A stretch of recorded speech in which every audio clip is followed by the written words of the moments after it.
Dostlar 2015 yıl Aksiyet'te Captiva'mız satıldı.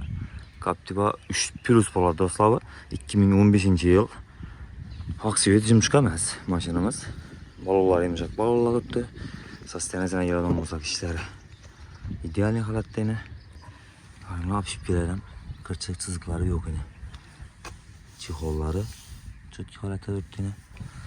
İşleri, yükleri, işte tuttan menasesi. Esirdi monitörler yine.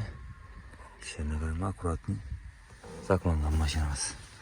Yürgeni 140'a barmagan menimce. 137 bin kilometre tuttu. 2015 yıl var dostlar. Sostenaz başım çok holatda ekan bunu. Çikollar hemen oturuşup sını gitmeye. Şimdi holatda yine.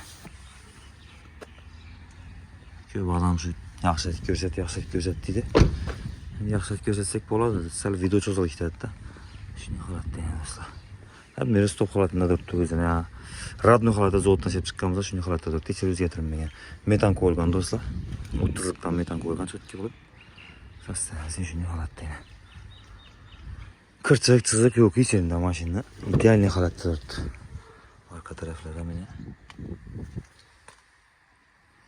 Şimdi çok holatda. Teşekkür ederiz lan bana ustalarlı bu usta teşekkür ederiz. 2015 yıl Captiva'mız. Rollar ameli idealini tuttum. Tikilmegen.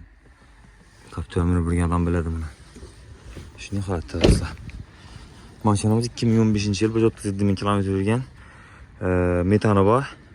4 balon yumuşak balon tuttu. Hem biri şu yüzüne radyo holatda tuttu maşını. Maşını bakasana ayırdığımızda bakasana 140 milyon so'm koyamız. Bize temizlik gelişirdi. Barter hizmetten bak. Lego maşın bile. Kredite pul olsa menimce bu elden bir 70-80 milyonlar pul olsa gerek. Yarı pul olsa gerek. Keyin kagani bankdan berse gerek. Belki bile dolar komentere yaz gitsen. Sezon pul verdiler bankta.